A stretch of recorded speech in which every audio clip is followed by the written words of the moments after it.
Not going to say anything else about this. We're just going to continue with our top. That's the fourth time. Please, Google Gods. I moved downstairs. Is that what you wanted me to do? I'm downstairs now, so I'm not upstairs with the cool lights in the back. So I'm not going to talk anymore. Dylan knows top 5 lists of our vacation spots with Miss Jerry. We've done our top 3. We're going to do our top 2 now, and then we're going to get the hell out of here because I don't want this to happen again. Jerry, what's your number 2? My number 2 is Las Vegas, and I actually, last time I was there was July 2001, so I know it's probably changed a million billion times since then because it seems like they're always taking down a casino and putting up something new, but what I love about Las Vegas is Ken and I aren't really like huge gamblers, but there's just so much to do without even ever having to touch a casino. There's, each casino hotel is its own character. So we literally spent just days walking through all of them. So the Venetian, you can go like on a gondola ride as if you're in Venice. Treasure Island has the pirate show, like it's a pirate ship show outside where it's like the pirates fight and then the good guy has to win. New York it's actually like a recreation of New York City skyline with a roller coaster. So each one has so much character and you can just have a lot of fun going through all of them. Like the Stratosphere is all the way at the end, and that looks like the Seattle Needle, the Space Needle. Yeah. Yeah, and it's supposedly, we didn't go on it, but they put a roller coaster at the very top of the Needle in Vegas. What? So you're like hanging off the building. It's insane. But when we went, what we did was we took the Hoover Dam tour, which is that's what they call it, the Dam tour. And you take a bus to the Hoover Dam, you get to see the insides and the outsides and how it works, and it's actually a really cool structure, and it was quite educational for a trip to Vegas. But the one thing that we did, which was really, really cool, was we took a helicopter ride into the Grand Canyon. Oh, wow. And you can pick what time of day you want to do it. So we did it during the brunch time. So we actually land on the bottom, and they have like a little brunch set up for you, a champagne brunch. And, wow. And they give you like I forget how long it was, half an hour, 45 minutes to just kind of tour around the Grand, to walk around the inside of the Grand Canyon there. I'm like blanking out what I want to say here. But what was I going to say? Oh, the fact that we went in July. Don't go to Las Vegas in July. Ken and I were able to go for a whole week with airfare, the two of us, and a week stay for an ungodly cheap price. And that's because the average temperature in July was 118 degrees. With us sightseeing all the buildings and the hotel casinos and being dumb tourists, and you'd walk by and you'd pray for those little spritzers and whatnot.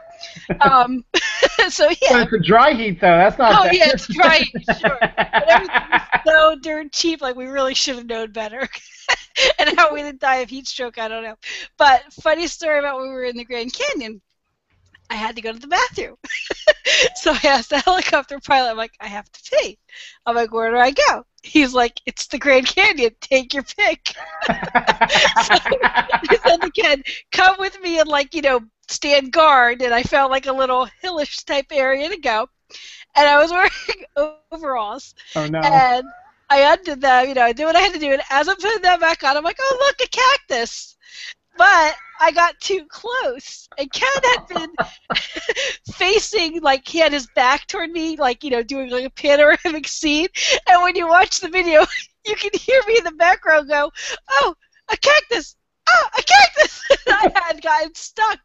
I had about 35 cactus needles on my side, and it was like that. So we went and sat back down, and here I am picking the needles out for I don't know how long, but it's just so funny because when you watch the video, you can hear it happening in the background. It's just typical Jerry. That kind of stuff always happens to me. You so put that yeah, up on YouTube I so we became can all see it. one with the cactus there of the Grand Canyon. Yeah. Not and everybody. boy, do they get you! Oh my gosh. No, not everybody can say that. They've actually been. Yeah, what an honor. But yeah, Vegas is a ton of fun. We saw what's his name, Wayne Newton. Okay. And he back then he could barely sing. So I don't even know if does he even still do shows anymore because I don't think he his does. I voice mean, was like gone, you know. they got Celine Dion in there now. They Yeah, have a they've Michael got like Jackson show by some awesome other shows people, now. stuff like that. Yeah, so that's pretty cool. I've never been to Vegas. That's the thing. I've never been. And honestly, I mean, it sounds interesting from what you told me, but I really have no desire to go. It's not something that, maybe one day, but it's just to me, Vegas, first thing I think of course, is casinos, stuff like that. So, Mm-hmm. but there is a lot of other stuff. I know Hoover Dam's there, and I guess you must be very close to Grand Canyon then, so that must be not too far away from Yeah, Vegas. it was like a 35-minute ride. And what's cool is they have to weigh you, like the group, and then you're positioned in the helicopter in such a way that all the weight is distributed evenly. So that was kind of neat because they're like, get on that scale. And I'm like, why? Figure out how we're going to stick you. And then they put headphones on you and like they talk about, the land and the area as you're going there. That's pretty cool, It's though. neat. Yeah, it was a neat experience to do. Maybe someday, but there are other places I want to go before then. But that might be some place to check out sometime. My number two, you talked about your honeymoon. I'm gonna talk about mine now.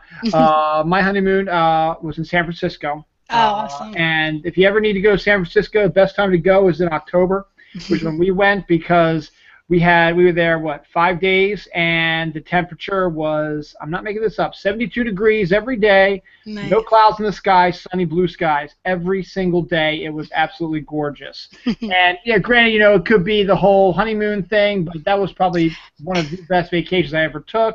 The hotel we stayed at, that we stayed at was brand new at the time. It was back in 2003. It's brand new at the time. It's called the Argonaut, I think. And it was on Fisherman's Wharf, right next to Ghirardelli Square. Cool. So we had an excellent hotel. They found out we were honeymooners, so they said, okay, you get your choice. Do you want a view of the Golden Gate or a view of Alcatraz? I was like, Golden Gate, obviously, because who wants to look at a freaking jail? And I'm glad I actually picked that because, we got to our room and you look out the window and there's the Golden Gate. It's there. It's a little corner. It's in the corner of the window. It's like, but you can actually see the Golden Gate. But the real big thing is Ghirardelli Square is right there. So you look out and there's the square. You got the big famous sign. You got the buildings. It's like, this is pretty cool. And then we also happened to see what the rooms facing Alcatraz would look like. We might have maybe wanted to take Alcatraz because it was the view of the bay and the surrounding area, and like San Jose was out there in the future, and then you get there's the Alcatraz just sitting out there. But what was really cool about that is we were able to get a one-way trip out there. We didn't have to stop anywhere, so it was a one-way trip to there. So we got there about 10 a.m. California time. And the hotel, of course, was not going to let us check in until about 3 o'clock. So we decided they did check our bags, and we had someone take us from the airport to the hotel, so we didn't have to drive. And then we just hung out on Fisherman's Wharf for a while. We hadn't eaten anything, so we went to get something to eat. And while we're eating, all of a sudden we hear these loud sonic booms, and these loud noises. So we run out. The Blue Angels are in town. Oh, cool. Apparently, the weekend we picked was Fleet Week, when the naval fleets out there go on for a little bit of R&R in San Francisco, and they have a parade, like on Sunday or whatever, and they had the Blue Angels fly overhead every day. So it was a big Naval Academy, big party the same weekend. We didn't even know about that till our first day. I was like, that's pretty cool. Yeah. It's going to be, and so, walking around Fisherman's Wharf during our honeymoon, there were lots of guys in their Naval Academy outfits going to the bars and the restaurants, and then there was a parade that Sunday, and the jets were flying overhead all the time. But we had a big itinerary, so we had lots of stuff we wanted to do. So the first thing we did our first day there, after we ate at Fisherman's Wharf, we got on a double-decker bus tour of San Francisco. They take you around so you can see all of San Francisco, different areas, and then we went out to Alcatraz, which was good. Which was interesting also. I mean, it's an old prison, yeah, but it's just kind of neat to see the history and the creepiness that it is, and it was kind of cool. And then we were going to take a all-day trip on a tour bus down to Monterey and Carmel. And do all that, the 28-mile ride where the Lone Cypress is, that U2 did for their one album cover, and the golf course, the famous golf course down there.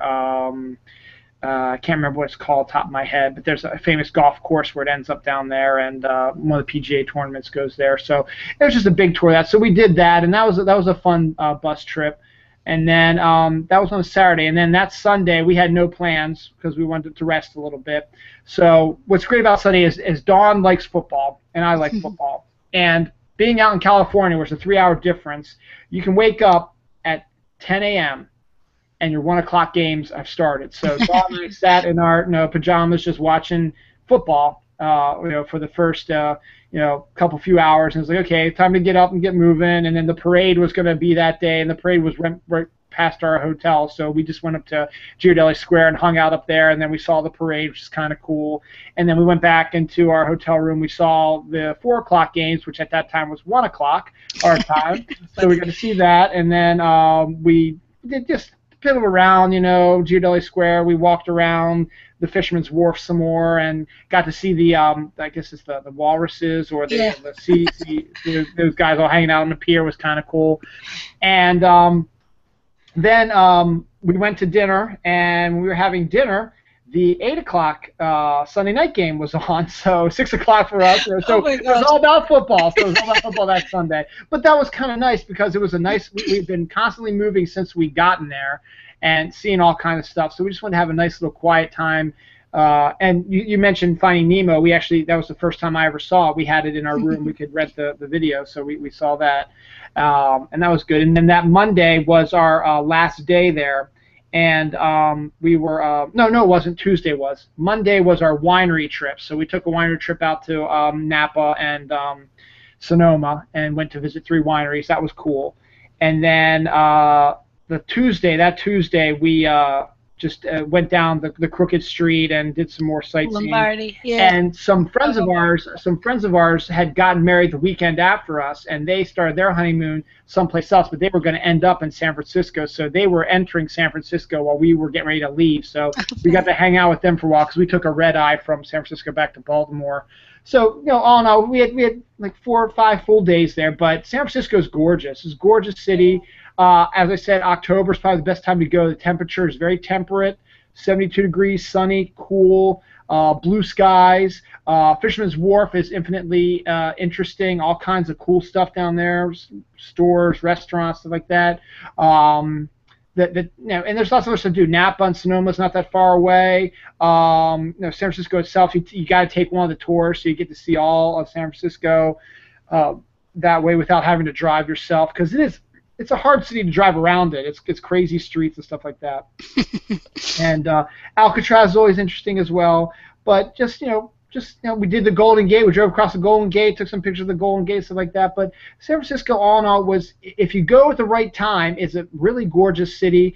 A lot to do. And a lot in the surrounding area, so you don't necessarily have to stay in San Francisco proper the whole time. There's a lot of other stuff you can do within a 30, 40-mile radius, and there's tours all the time. So buy a package and do some exploring around the San Francisco area. It is well worth it. So that was granted, I could say that it being my honeymoon could have colored it a little bit, but I've been there a couple times. I went with my dad and stepmom again, my sister. That was fun also. So it's a nice city to visit, and highly recommend if you get a chance. Dawn might disagree with me, but I think San Francisco is probably the best city of California. She likes San Diego, so you've got those two. LA, you can pretty much just ignore. Don't go to LA. It's crazy. But San Francisco, definitely. It's further north, so it's a little bit cooler, and San Diego's a little bit further south, and they're both gorgeous. So my number 2 is San Francisco. Cool. Yeah, we've been there. Ken's friends got their doctorates at Berkeley, Ooh. And Ken was in their wedding, so he actually got there a couple days ahead of time because he had to do some of the rehearsal stuff. Mm-hmm. And I flew in on a Friday. The wedding was Saturday, and I flew back on a Sunday because my parents can only watch the kids for like the weekend, literally. And Ken extended his stay for because he was in the bridal party. But his aunt and uncle live in Nob Hill too, so it's just we've been there before to visit them as well, and it's beautiful, and the people are so nice there. Oh, yeah, they really and are. Lots of walking around, and it's great. I hope you guys went on a trolley when you were there. Yes, we did. That Okay. was our last day because since we had we're taking the red eye back, so we had a full day in San Francisco on our last day. We had to check out obviously, but once again the hotel was like, just keep your bags here. When you're ready to check when you're ready to go, just let us know. Your bags will be back here. I Oh, was like, that's perfect. cool. So before our friends came, we did the trolley, we did Chinatown, we Oh, cool. did the Crooked Street. We just got to see some stuff that was, pretty much within walking distance from where we were. Hmm. And, Geodeli Square being there, I think we went there maybe almost every day because it was like right there, And it's and you chocolate. can't miss it. And, yeah, it's chocolate. It's absolutely chocolate. We even had hot chocolate our last night there with our Funny. friends. We hung out, we got dinner with them, and then we went to Ghirardelli and got a hot chocolate, and the Ghirardelli chocolate, fantastic. Mm. If you do go there, I don't know if it's still there. There was a seafood restaurant called Skoma. I don't know if it's still there, but it was absolutely amazing. Great wine list, wonderful food, fantastic food, and actually pretty affordable for where you were. Fisherman, right on Fisherman's Wharf, Oh, wow. and fresh seafood from the wharf area, from the boaters, stuff like that. It was good stuff. So Cool. San Francisco is my number 2. So now Awesome. here we go. You're number 1. Okay, my number 1 is a Jersey town, but it's not Ocean City. It is Exit Zero, which is Cape May. We absolutely love Cape May. It's the very, very, very, very tip of Jersey, or all the way there down at the bottom. We try to go every year. We're not going this year, but last year Ken and I went for a weekend for my 40th birthday, and we actually got to stay in a bed and breakfast, which we don't normally do with the kids. When we're with the kids, we stay at this great hotel right on the water. It's called the Beach Shack. And it sounds like it'd be like this shacky type of place, but it's actually great because it's one of those rooms where you walk in and it's like, the couch that pulls out to a bed, and that's one room, and then there's a back bedroom, so you can actually close the door once the kids are asleep, but you can still stay up, watch TV if you want, or do whatever. So you feel like you've got like almost like a suite, even though it's just one long room. Okay. So we love the Beach Shack because of that. It's very accommodating for us and the kids, them being as small as they are now. But a lot of the same stuff that you said about Ocean City, it's the same. It's the same thing. It's it has, Cape May actually is very traditional. It's got the old homes, the old bed and breakfasts, the restaurants, but it is 10 minutes away from Wildwood, and Wildwood is where you're going to have your boardwalk and the 3 giant piers. It's actually called Maurice Pier, and each pier has, the rides, the stores, the shops, the restaurants, the arcades, all the same stuff that you were talking about, the T-shirt shops and all that fun stuff, the loud stuff. So what's nice about Cape May is you get to stay in a quiet beach town, but if you want to have some of that action, you could just head over there, for the night in the afternoon and enjoy it that way. And one of our favorite things to do when we're in Cape May is rent one of those Surreys. It's the big bicycle. Okay, yeah, It fits okay. 5 and has the awning. And just go, up and down the street, after having a nice big meal. It's a great thing to do. Everybody pedals, and it's really fun. And you get to just look at the houses, the homes, the architecture, and wave to people and, ring your little bell. And the kids love doing that. It's very silly for them. Cape May also has a zoo. Oh.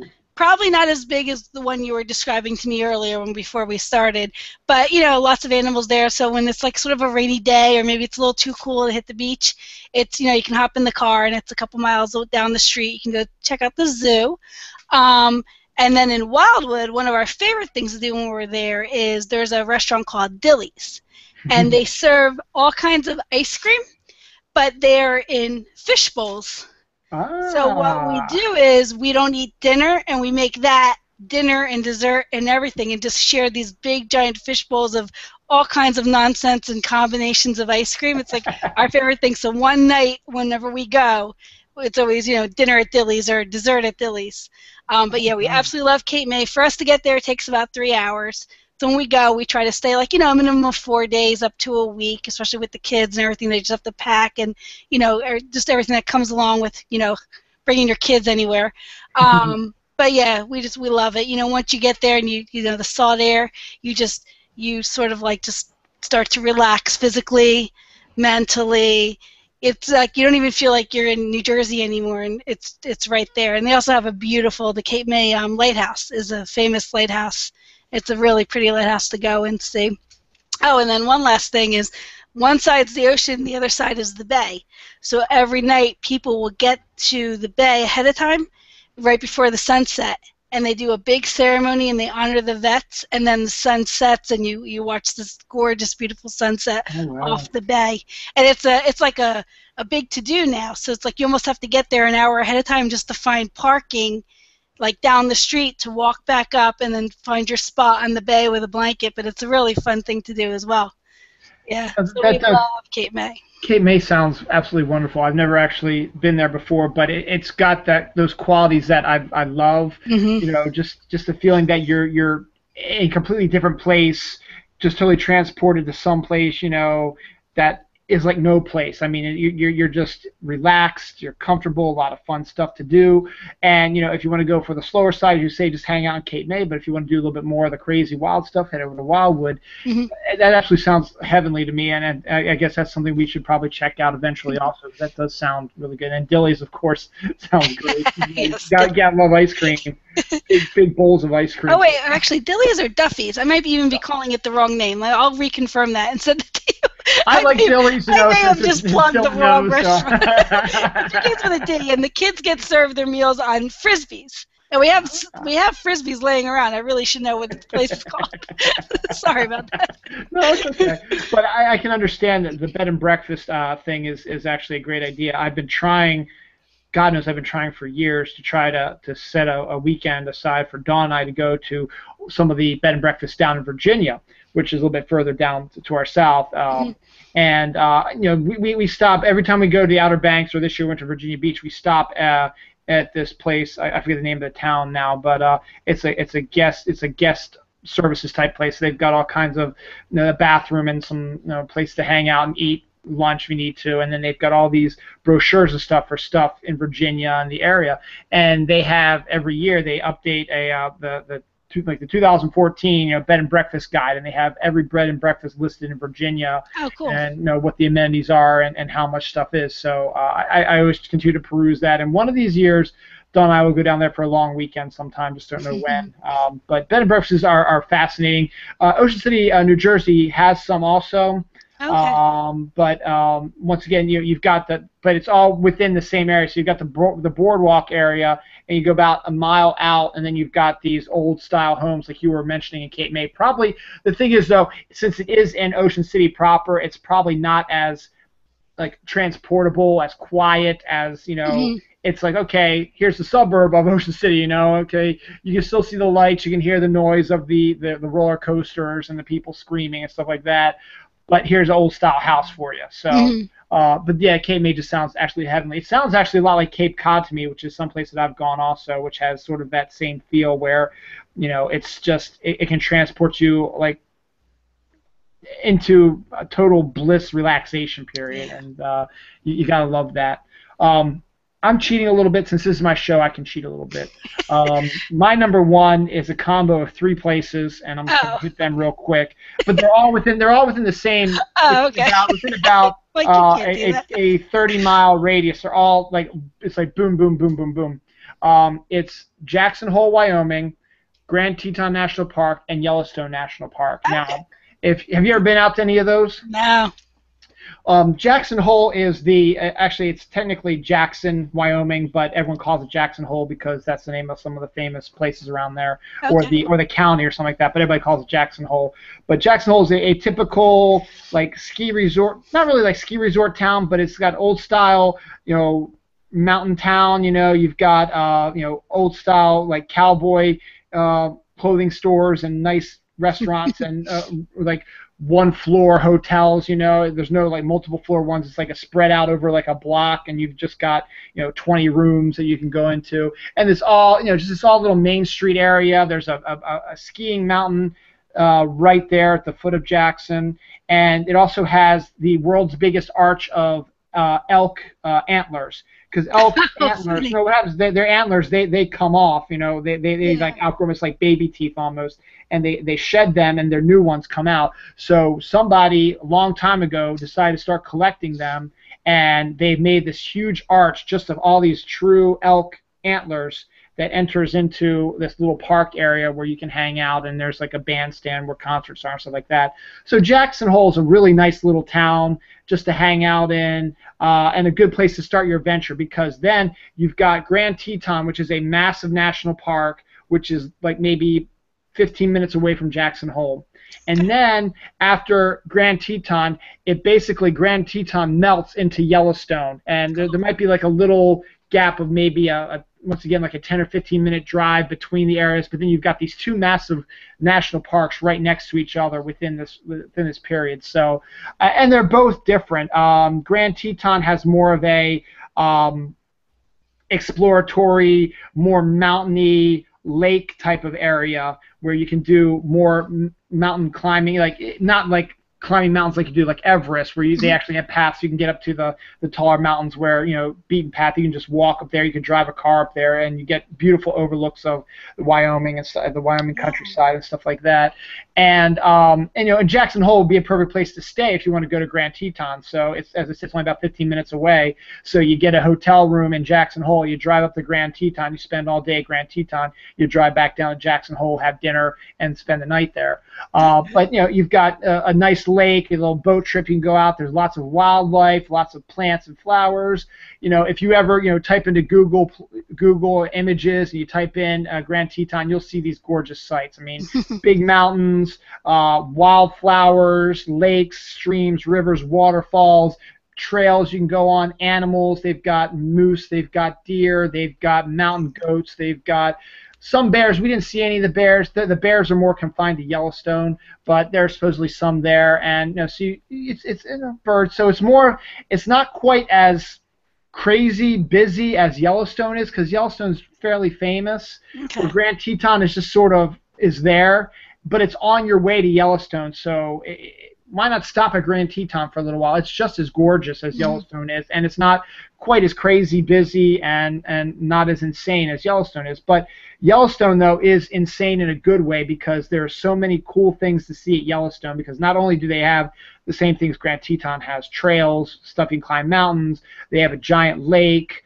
and rivers and waterfalls, stuff like that. But they also have a lot of hot springs, like you mentioned before. There's a lot of hot springs. Old Faithful, obviously, everybody knows Old Faithful, the spring that shoots up there. But they have a whole bunch of other stuff. Then there's just a whole area, which, if you can get past the smell, it's very sulfury, because it's natural springs, and the colors of the ground around these springs are like these dark, vivid reds and grays and blacks and blues, because it's just the algae and the burn and just the heat and stuff like that. But you get these really crazy colors and some really, really hot water and bubbling stuff, and then of course the Old Faithful and stuff like that.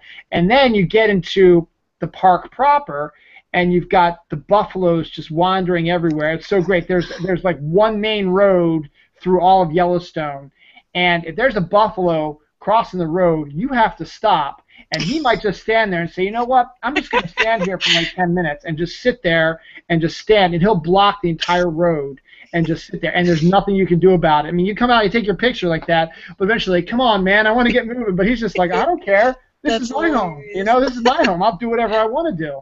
And then he's like, okay, I'll move on. But the animals, they just walk around freely. You see deer run around, foxes, wolves. Wow. At the time though, the wolves hadn't been reintroduced yet when I went, so I'm not exactly sure how close to the wolves you can get. They might stay more away from you. They might stay deeper in the wooded areas. But you have one main road, though, as I said, that you go around. There's like different areas, and the animals just sort of hang out and just chill on the side. Moose are very big in Yellowstone also. And I have an anecdote, I think I told you before, where I claimed a moose stole my sunglasses. Because, and I'm just going to tell it again for those who haven't heard, the whole time we were in Yellowstone, it was like 2 or 3 days, we did not see a moose. That was one of the animals we really, really wanted to see. They were supposed to be plentiful, so we did not see one. So on our way out, we're getting ready to leave, Yellowstone, and lo and behold, there's a moose in this little patchy area of grass. There's tons of people around already taking its picture and stuff like that. So we stop the car, we get out, and me and my sister, we run closer to it. We jump into the wood area and get as close as you could get. Now, I think I have my sunglasses. Obviously, it's not these since I have them, but they were probably tucked into my shirt up here. and running and stuff like that, it probably fell out, and I didn't feel it because I was taking pictures of the moose. So then we get back in the car. I was like, okay, that was a fun trip. Let's head back home. So about, half an hour down the road, I'm like, oh, shoot, where are my sunglasses? I was like, oh, I think I lost. I remember having them before the moose, but after I don't remember. So we turned around, we drove back. So maybe it wasn't half an hour, maybe it was like maybe 10 or 15 minutes when I discovered that. We drove back to where the moose was, and by now the moose was gone and the people were gone. So I said, okay, let me jump into this grassy patch and see if I can find the sunglasses. So I ran around the grassy patch, couldn't find them, so I said, yeah, I bet the moose took them. So in the end, there was probably somebody, someone says, oh, cool, free sunglasses. They took it and just walked away. So, but Yellowstone's really nice. We actually, it's a little too far away to stay in Jackson Hole and go to Yellowstone. It's it's not like that long of a drive, but it's probably maybe about an hour because Grand Teton is pretty big. Mm-hmm. So Grand Teton may only be about 10, 15 minutes from Jackson Hole, but Yellowstone might actually be closer to about an hour from Jackson Hole. But not to worry, when you get to the Montana side, there's plenty of hotels over on that side. So you go through I think it's the West Gate, which is this big, massive, giant gate. It looks like the gate from Jurassic Park, Cool. Doesn't have the wood doors, but it looks to be about the same size. Yeah, and then you go through there, and then you drive up, and then there's a bunch of hotels. So we stayed at that hotel and then came back in through the west entrance there. But Yellowstone is absolutely gorgeous. As I told you earlier, I'm a mountain guy. There's lots of mountains surrounding the area. There's gorgeous water, lovely views, blue skies, white clouds, puffy clouds, clear water, awesome animals running around. We did not see any bears. That was the big thing we wanted to do. We wanted to see bears, and we were getting ready to leave to go back to the hotel. So it was like dusk, and we saw a bunch of people taking pictures down in this, out on the road, looking down to this like pitted down this hill. And we drive and say, hey, what's going on? I was like, we think there's a bear down there, but you can't tell at the bottom. There's something moving around down there, and we don't know what it is. So we got out and we just kept watching, but we really couldn't tell because A, the sun was going down, it was getting darker, and B, I mean, it was literally down this big hill, and the animals were probably about the size of a dime. You're like, is that a bear or is that a moose or a deer? I'm not exactly sure. And so let's take a picture anyway. So click, I got a bunch of pictures of this area with a black dot in it. That's funny, just in case. Just in case.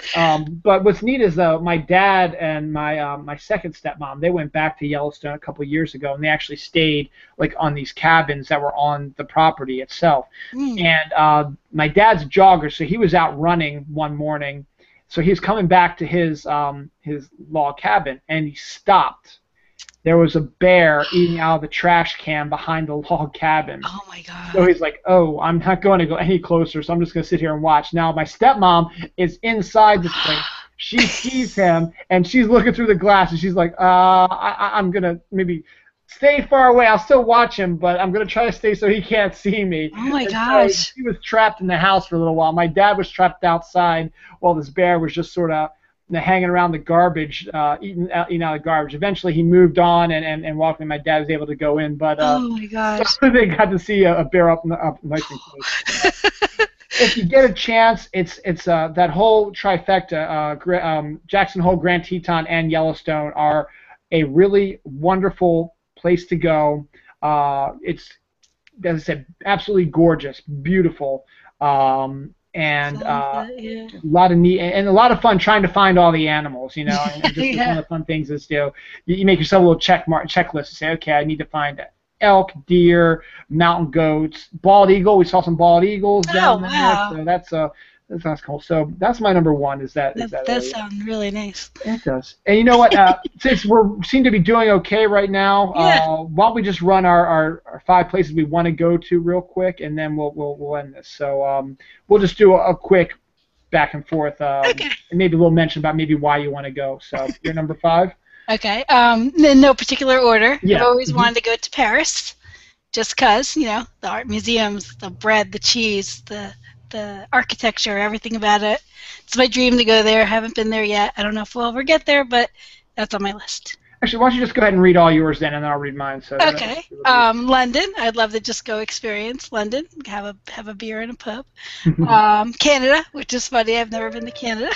I don't know if there's anywhere in particular in Canada. I may have to check out, the place you were talking about. Yeah, British Columbia is really nice. It's like the Pacific Northwest of Right. the United States. So if you like mountains and stuff like that, that'd be a great place for you to go. Prague. I've never been there, but my great aunt had gone, and she said it's just amazing and beautiful, and everything is really old and stone, and it just, the way she described it was just outrageous. And then I have one U.S. place on here, and that's Hawaii. I would love to see Hawaii someday. We'll see. If it's still there, I mean, I can't believe they're getting nailed by two I know. hurricanes over the next couple days. Dawn's actually been to Hawaii.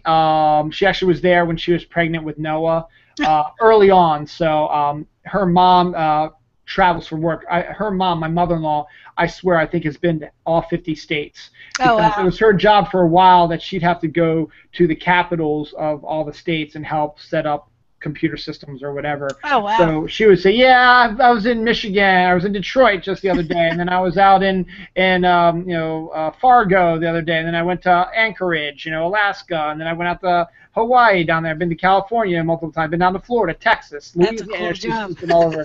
Yeah, it's a cool job, but I guess the travel after a while takes the toll on you because you're gone for at least 2 or 3 days. Yeah. And stuff like that. But my list.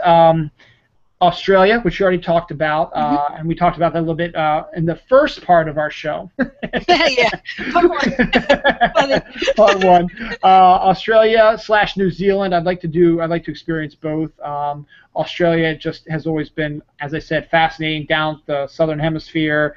It's a continent, but it's not as big as, say, North America or stuff like that. It's one of the smaller continents, but it's absolutely, from what I've seen, gorgeous. And you have firsthand knowledge, and you said you loved it. My brother-in-law has been down there a bunch of times. He likes it also, so he likes it. I'm cheating again. The British Isles, Ireland, Scotland, England, that whole trifecta. I'd like to see that. I'd love to see Ireland.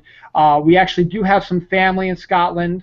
My mother-in-law's aunt or cousin, no, like second cousin or something like that, lives over in Edinburgh, and she comes over to America for about a month and spends time with the whole family. So spends time with my mother-in-law and father-in-law, and then goes down and sees my wife, Dawn's aunt, who she knows also, and they spend like a week or two with them. And she's come to visit us before. We've had her at our house before. We've seen her at their house before. She's got the Scottish bra, awesome. the bra, and it's hard to understand what she's saying sometimes, but she's a very fascinating lady. And I'm part Scottish, so I wouldn't mind checking out some of my homeland. Speaking of my homeland, Germany, I want to check out Germany because a name like Lang, it's a very German last name. My dad's been to Germany before, and he says it's absolutely wonderful. It's fantastic. I think he's been there once or twice, actually. So as you are Italian, I'd like to, and you've actually been lucky enough to see where your family came from. I'd like to check out Germany myself and just see what that's like. And just I've seen pictures, and just one of the things that I'd like to actually do that. Getting back closer to the United States, I just told you about Yellowstone. I'd love to go to Yosemite out in California. I'd absolutely love to do that.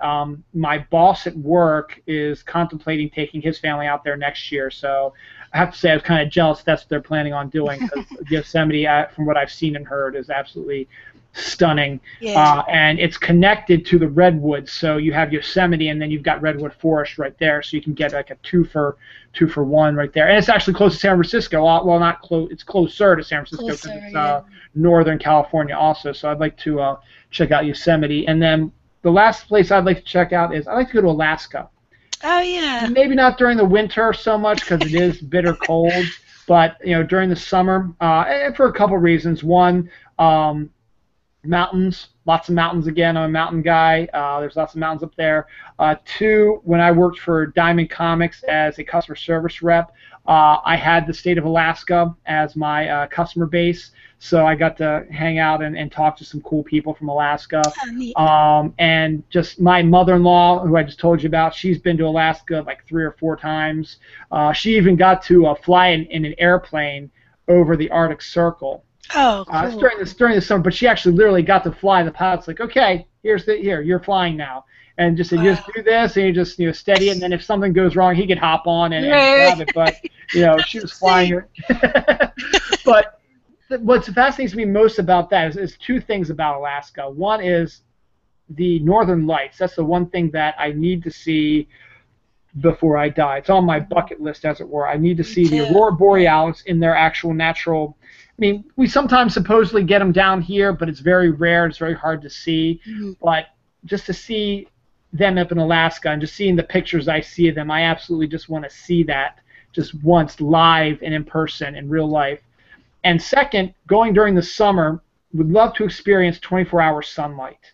Oh yeah, that would be just because it's not like the sun's going to be at the top of the sky for 24 hours. No, it goes through a normal day. It just doesn't set. What it does is basically from 8 o'clock till maybe 5 a.m. it's like dusk. From what I heard, it's not like the sun's bright and it's going to be just like midday. No, it's not. It's like dusk. It's there's some dark there, and but the sun doesn't set. It stays on the horizon. And then it gradually comes back up again, and then you have another day. But I'd like to experience a 24-hour sun day just to see what it's like, and see if it's as bad. I guess a lot of people who've never experienced before is like, well, how are you going to sleep? Are you going to be able to sleep?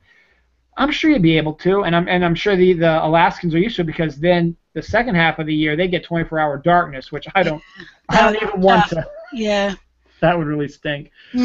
So those are mine. So we got through it. Yay! And there's a whole bunch of other places that both Jerry and I have visited. These were just the top places we wanted to.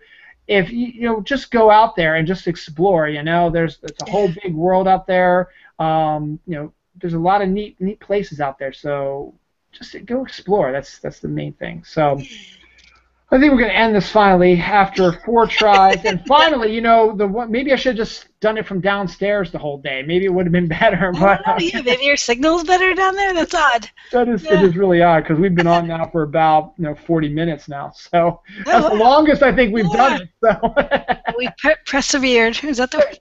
No, we need to show over again. Why don't we just do the show over again? Yeah, that's right. It's late. It's past 11. Yeah. All right, ladies and gentlemen, thanks for sticking with us. It's going to be interesting to watch this whole thing, but it's worth it. Watching the 4 parts, it might actually be better because it's in easily digestible. Exactly. That's right. Easily digestible parts, like 30 minutes, 20 minutes, 10 minutes, 40 minutes. So it's going to be a lot more digestible than like a 2-hour sit down and run with it. So. What do you call a 4-part thing? I know 3-part would be a trilogy, so this is a I don't know what the word is. We can make up it's like Star Wars. Quadrology or something. That's right. But you have to watch it in order, or it's not going to make sense. Exactly. Or if you want to try it differently, if you want to see it from 1 to 5. Oh yeah. There you go. Well, of course that doesn't quite work because you have to. Be like 2, 1, 3, 5, 4, 6. Because we talked about 2 and 1 already. If you started this episode, you'd be at 2, whereas you'd have to fast forward it to the end and then watch it backwards. I don't think you could do that. So, no. So it'd be 2, 1, 2, 1, 3, 4, 5, 5. So that's like sort of something how it goes. So 5, 5, 4, 3. 2, 1, so something like that.